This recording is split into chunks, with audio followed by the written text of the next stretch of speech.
আজকের এই ভিডিও শুরুতে মেয়েদেরকে আমি একটা কথা বলে রাখছি, কান খুলে শুনে রাখো। কালকে সকালবেলা ঘুম থেকে উঠতে না উঠতেই প্রথম কাজ হবে তোমাদের কুমোরটুলি যাওয়া। কোনো না কোনো কুমোরকে ধরে নিজের একটা মূর্তি বানাও, আর ওই মূর্তিটাকে যে করে হোক প্রচার করো যে এটা একটা দেবী। নিজেদের সেই মূর্তিটাকে দেবী প্রমাণিত করে পুজো করাও। তারপরে গিয়ে এই দেশে তোমাদের সাথে কিন্তু অত্যাচার হওয়া কমবে, তাও নাও কমতে পারে বলা যায় না। এই আগের মাসে মানে এপ্রিলেই একটা নাবালিকার সাথে গণধর্ষণ হয়েছে বেহালাতে। তোমরা কেউ জানো? জানবে কিভাবে? মানে কোনো নিউজ চ্যানেল দেখায় নাকি? এসব নিউজ চ্যানেলে কি দেখাচ্ছে? মেলেনি আর মোদি, মেলোডি।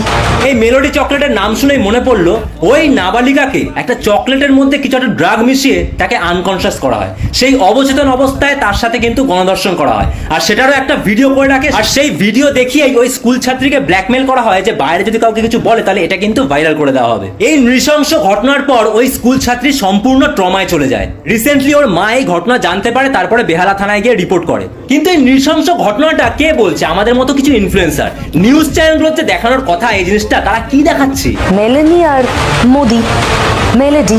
আচ্ছা, হালকা করে এই নিউজ চ্যানেলগুলোকে বরাহনন্দন বলা যাবে না? আমি জিজ্ঞেস করছি, বরাহনন্দন বলা যাবে? মানে ভদ্র ভাষায় বলছি। এই বরাহনন্দন নিউজ চ্যানেলগুলো নিট এক্সাম স্ক্যামই দেখায়নি, নিট এক্সাম স্ক্যামের পেপার লিকই দেখায়নি। আমার আর তোমার কাছে এগুলো নৃশংস ঘটনা। এইসব নিউজ চ্যানেলদের কাছে অথবা দেশের অনেক লোকজনের কাছে এগুলো একটা জোক, মানে এগুলো একটা মজার হাস্যকর ব্যাপার। এরকমই একটা জোক শুনবে নাকি?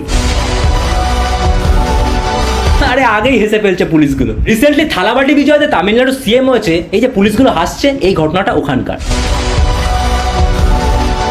এই পুলিশগুলোর অট্টহাসি দেওয়ার পেছনে যে জোকটা আছে সেই জোকটা এবার শোনো।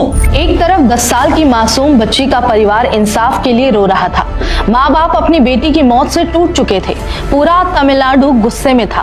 এই জোকটা শুনে পুলিশদের হাসি দেখো, মানে হাসি থামছে না।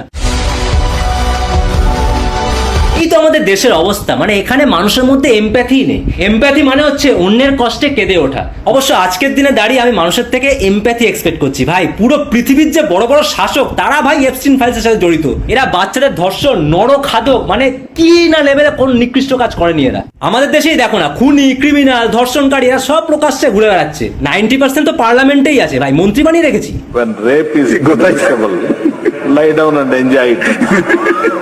কর্ণাটকের পার্লামেন্টে ধর্ষণ নিয়ে জোক করা হচ্ছিল। ভাই, ক্রিমিনালদের পার্লামেন্টে বসিয়ে রাখবে আর ক্রাইম নিয়ে জোক হবে না? এটা তো হতে পারে না বাবা। আমার আর কি, আমি ভিডিও করে সচেতনটুকু করে দিতে পারি যে এইসব ধর্ষণকারী ক্রিমিনালদের ভোট দিও না ভাই, প্লিজ।